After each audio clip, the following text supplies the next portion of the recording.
सूत गल रहनी उतर है जागल, पूरी दहिया पे उंगली त फेरे लागल। हम तो सूत गल रहनी उतर है जागल, पूरी दहिया पे उंगली त फेरे लागल। धीरे धीरे से अखिया खोल गई, ढके कमरिया झूल गई, साड़ी के पिनवा खोल गई।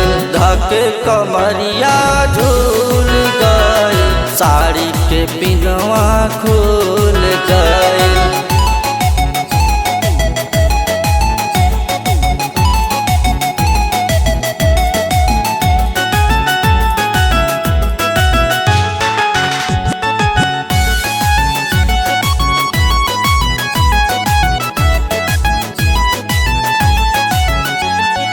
गद्दा समझ के देहिया पे लौट गईले,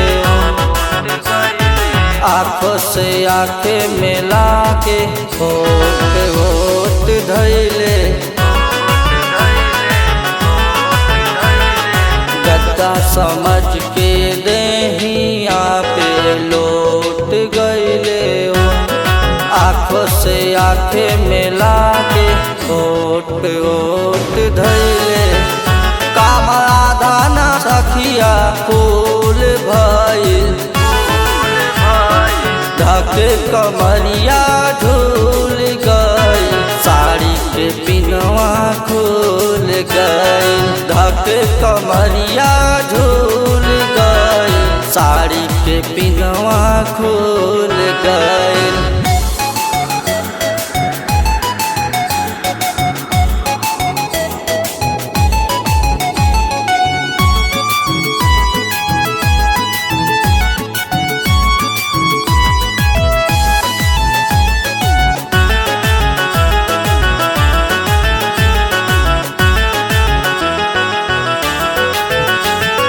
राजू पिया हमरे दरदा के जानले नाही, माना करत रहनी सखिया बाकी मनले नहीं।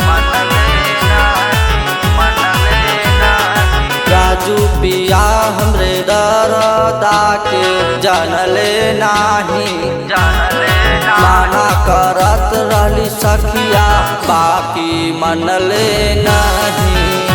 आगे जोश में होश गे भूल गई,